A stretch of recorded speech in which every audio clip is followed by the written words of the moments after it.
Oh, hi! Thanks for tuning in. I hope you are all continuing to stay safe. Please continue to wear a mask and do your part to help stop the spread of COVID-19. It's getting close to 6 million here in the US, so please stay safe. This weekend will be my favorite furry con, Megaplex, based in Florida here in the United States. It will be online. Just like almost every furry con since the pandemic started, this year is the first year Megaplex will not be going on in person because of COVID-19. So the con will be virtual. I'll have a link in the description below. Like every year, they'll be raising charity for the C.A.R.E Foundation. The C.A.R.E Foundation is a non-profit 501c3 exotic animal rescue and wildlife education facility located in Apopka, Florida. They provide permanent homes to over 200 animals, including big cats, bears, monkeys, birds, crocodiles, various reptiles, and assorted wildlife, educating the public on conservation and current environmental issues concerning endangered and threatened species, as well as local wildlife and their habitat. If you go to megaplex.online, you can give a donation to C.A.R.E to help with this effort. Tell them a bear sent you. You can also attend the con. Barely a Bar will be there. Come join us for a fun weekend. I'm also a sponsor. This has been a historic week. We had Kamala Harris give an acceptance speech to be the first African-American/Asian American woman to be a major party's candidate for vice president for this year's presidential election. This is an historic moment that we get to live through, watch, and be a part of history when we cast a vote this November. We also saw Democrats and Republicans band together in unity to talk about protecting our democracy and ending Trump's presidency this November. The speeches followed a theme too. Monday was We the People, Tuesday was Leadership Matters, Wednesday was A More Perfect Union, and Thursday was America's Promise. Each speech centered around the theme of the night, focusing on how the current administration is failing the country and what we must do to restore the nation, complete with warnings of consequences if Trump is re-elected. Usually you hear those dire warnings for every election. This election is a bit different though. Remember back in 2016 when Trump said stuff like rolling back environmental protections, taking the US out of the Paris Agreement, raising tariffs, ending NAFTA, ending the Iranian deal, ending DACA, end Obamacare, and all that other stuff? Republican leaders tried to calm people down and said don't take Trump literally. Next thing you know, he wins, and turns out we should have been indeed taking him literally. So there may be something there as he starts telling people to go vote in person even though the pandemic is still a thing. He just tweeted this week that if you can protest, you can vote. Of course, he's not considering the people who want to vote the same way he is voting. That is not in person. He's voting by mail too. On top of that, he's currently undermining the postal service in an effort to get rid of it. So who knows what he'll be planning to do next. He's currently banning TikTok because the users made fun of him, yet the KKK are very fine people. The list can go on, but the point is, there is probably something to these warnings in the speeches we are hearing this week. These speeches have been great too. You can tell Trump is loving every minute of them. His eyes are glued to the tube, and he tweets about them too. He is a big fan of the Never Trump movement. Big fan.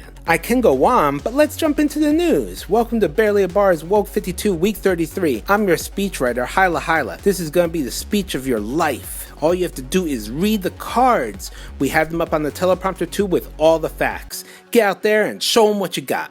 Oh wait, did we go over on how to say Yosemite? Oh no. Yosemite. No!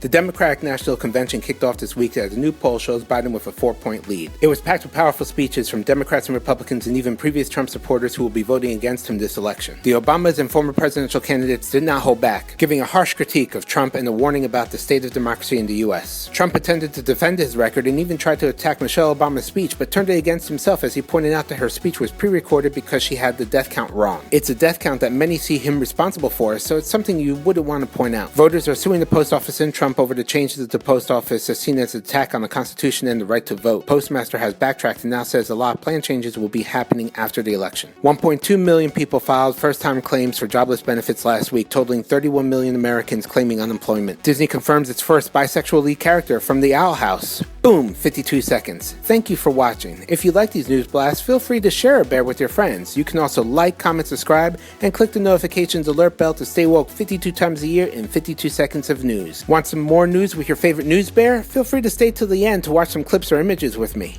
Bye for now.